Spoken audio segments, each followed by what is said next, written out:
say we've built an e-commerce platform, and well, after building this platform we had load times of around 0.2 milliseconds, basically milliseconds, and then suddenly we are now experiencing load times that are going up to 5 seconds per query. And this happened after we had moved from roughly thousands of records to now millions of records, and this increase is leading to up to 5 seconds per query, spikes in CPU usage to 100%, and drops in database connection. So the reason why this occurs is because of sequential scan, which occurs in databases which have not been indexed. So if we have a database and we don't create indexes within that database, then it's going to perform sequential scan, meaning it will go through every element within the entire database, and this has a time complexity of big O of n for sequential scan, meaning that if we have millions of records, it has to go through every single record. So we have like millions of iterations before we can get the final output from the query. So the way we solve that here is through indexing our database. Indexes are specialized redundant structures designed to trade disk space and write performance for instantaneous read operations. So index scans perform an index attributes within a table, have a time complexity of big O of log n. So this definition clearly states that indexes are not just a positive thing, but they also have side effects like disk space, which is increased, and also write performance, which is decreased. So for the space, there are times when we could over index a table such that the space of the indexing becomes larger than the space the table is occupying itself. So the index is completely separate from the actual data pages. It's a secondary structure that points to the physical location of the rows on disk. So an illustration of this could be like the table of content for a new book that you buy. So the table of content just help you to easily know where exactly you can find every chapter or every maybe beginning topic or header. Just by looking at the table of content, you can know the exact page you are supposed to go to read about that particular thing. And that's same for index. You notice that the table of content has its own page. So if you try to write a table of content that tries to include almost every word that are included within the entire book, then you might end up with a table of content that's as big as the entire book. But if you try to index just core things that are going to be referenced, like let's say for a textbook we are referencing the title and subtitle and maybe some subheaders to create the table of content. So it's same thing for database. We want to reference things that the users are going to mostly categorize the information by, which it could be some attribute that would deem most important within the table. So an example of that is, let's say if we select everything from products where user ID is 1, even though we have our user ID set to 1, it's going to go through our entire products table and until it has gone through before it will be able to return us a result. Meaning if we add 1,000 rows, we'll get 1,000 iterations, and if we add 1,000,000 rows, we'll get 1,000,000 iterations for the case of sequential search. But if we are indexed by this user ID, we'll be able to look at the table of content, also known as the index, and be able to pinpoint exactly where all of this data is. And now the types of indexes you must know with respect to databases. So we have primary versus secondary as one of the categories. Primary indexes are automatically created and they are tied to the primary keys of your table. So the primary key of your table is already a primary index and it's going to be able to load. Queries are based on that are going to load super fast. And now we have secondary, which are based on some other attributes within our table that we want to note. Let's say for our case of this products query, we were trying to get the user ID, so we could add a secondary query for this user ID. That will be a secondary query because it's not there by default. Then next is composite or multi-column indexes. So multi-column indexes are indexes that are tied to multiple columns within our databases. So instead of us having just user ID here, we could also have something where we were trying to get with category ID of, let's say, like 1. So this now would not be able to work as efficiently as it could because just the user table is in, user attribute is in, user ID attribute is indexed, but the category ID is not indexed. We could create an index, both the user ID and the category ID. So the next thing is partial indexes. So partial indexes help us to minimize the amount of data we're adding to our index table. So for example, we could have a list of products and we want to index only those where when we're creating our index, we could add a where clause and say where the status is published. We don't want to index products which are not published. So when we're creating our index, we could add this filter there, and it's called a partial index because it won't index everything in the products table, but we index only those that have been published. And the next thing is the cost of indexing. So the next thing is the cost of indexing. We talked on one of the things, which is storage cost, which is indexes have their own space within the database, and we should index mostly things that are going to be useful and things that are kind of different within the database. They can have multiple states, so we don't get issues.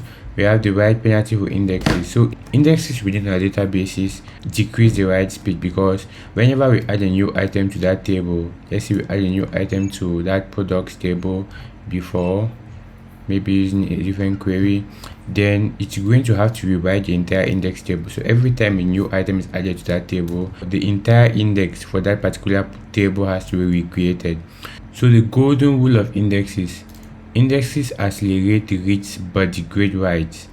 Only index what you query frequently. And an example of that was during this our select query here, we're only indexing, we could index the user ID because so many times we will need users who want to get the products that belong to them.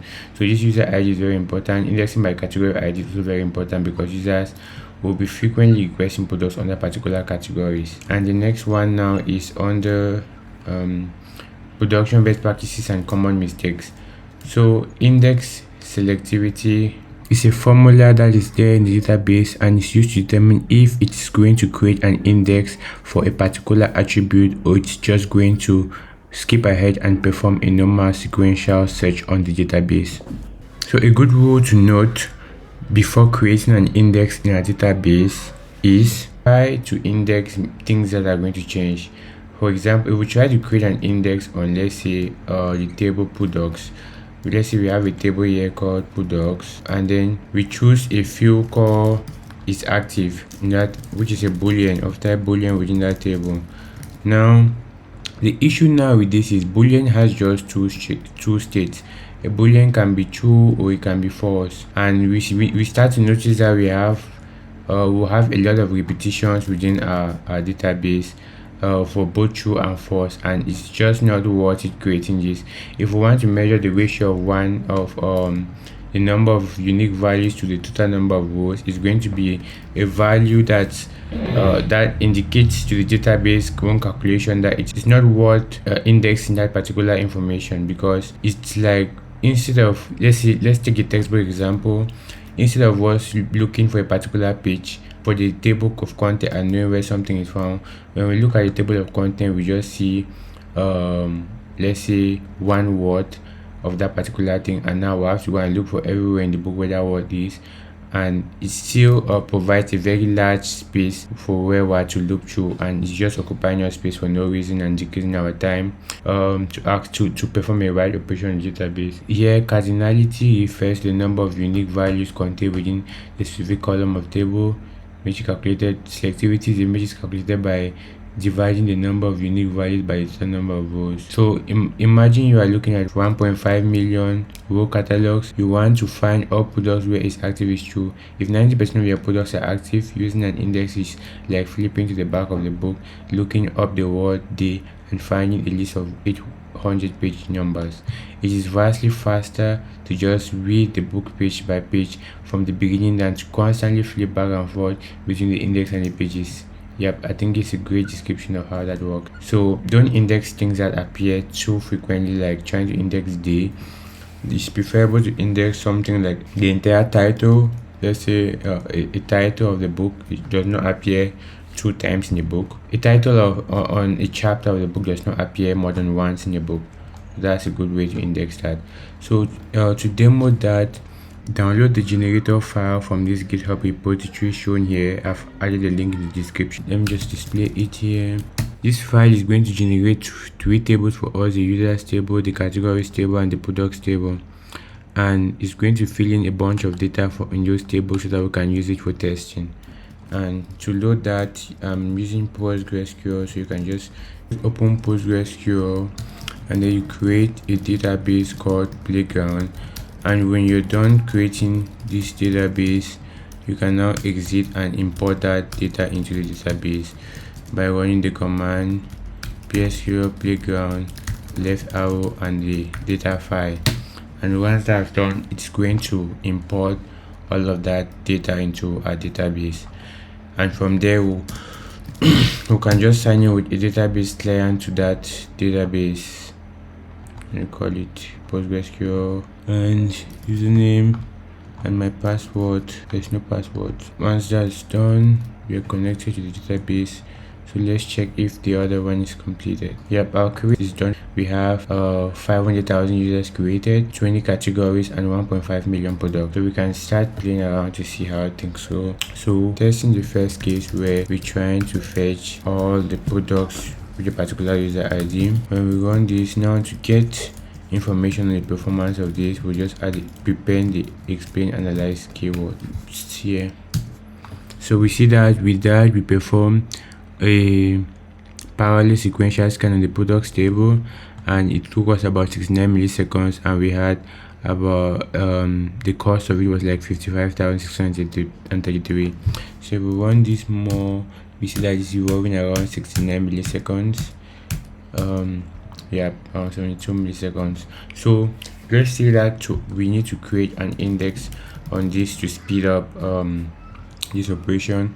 You notice here that it says that we did a parallel sequential scan on the products, but now when we create a new index called a new index on product for the user ID on products user underscore ID, it's going to create an index. And when we run this again, we notice that we've left from having 72 milliseconds to now having up to 0.09 milliseconds. So that's a significant improvement in how long it takes for us to be able to query our data. And you will notice now that we are now doing, I think this type is somewhere here, index scan using this index. So let's take another scenario. If we try before that, let's try fetching products where the category ID is 1. We notice that even though we have an index for this on the user ID, we still perform a sequential scan because it only works if we have a user ID here. So the way we are going to fix that is we could also create an index for the category ID, so that when we are filtering by category ID, it should also be indexed by that. So we can just copy this and then we create another one for the category ID, and we rename this here to category, and we will have an index for that too.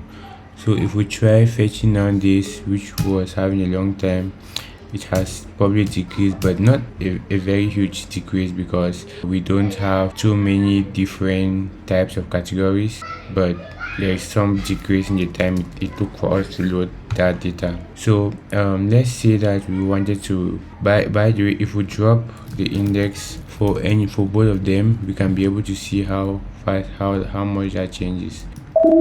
Drop index for this and drop index for this X, so both products and categories. But before we do that, I would like that we just fetch for category ID equal to 1 and user ID equal to 1. So for the case where we have index, we get 0.065 milliseconds. By the way, I'm reading from here, this is the execution time of the query.